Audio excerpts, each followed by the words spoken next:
Good morning बच्चों। आज हम क्लास 5th का चैप्टर 15 पन्ना धाय का त्याग पढ़ेंगे।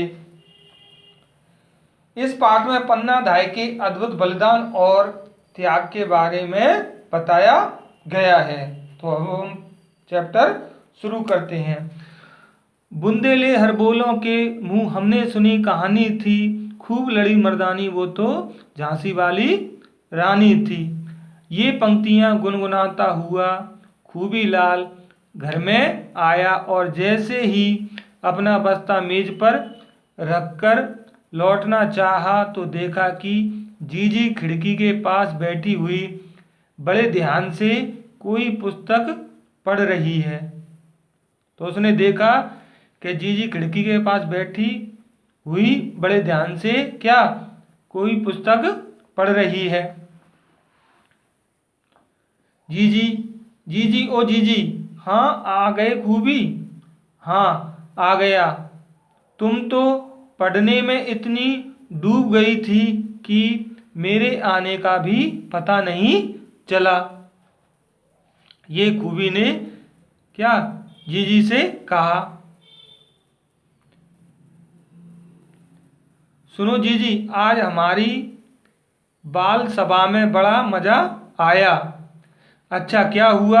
ये जीजी ने खूबी से पूछा।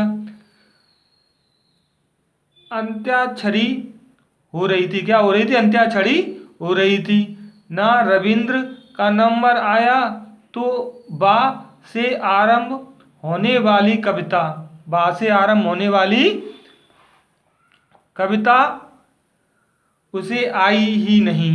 जब बा से जो बा सबसे शुरू होने वाली कविता थी वो उसे आई ही नहीं। तब मैंने वह पंक्ति बोल दी, बुंदेले हरबोलों के मुंह हमने सुनी कहानी थी, खूब लड़ी मर्दानी वो तो झांसी वाली रानी थी। तो इसमें कौन सी बड़ी बात हो गई? तो इसमें कौन सी बड़ी बात हो गई? सुन तो सही जीजी, मैंने एक पंक्ति बोली थी ना। कुछ लड़कों ने हल्ला कर दिया। कुछ लड़कों ने क्या कर दिया?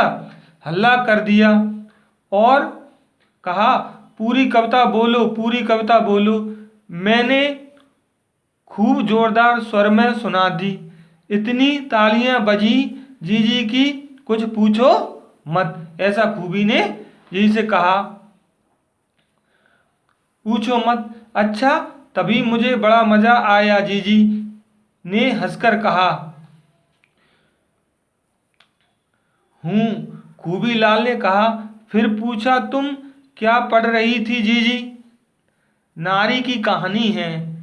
जीजी ने कहा नारी की कहानी है, नाम है उसका पन्ना धाय।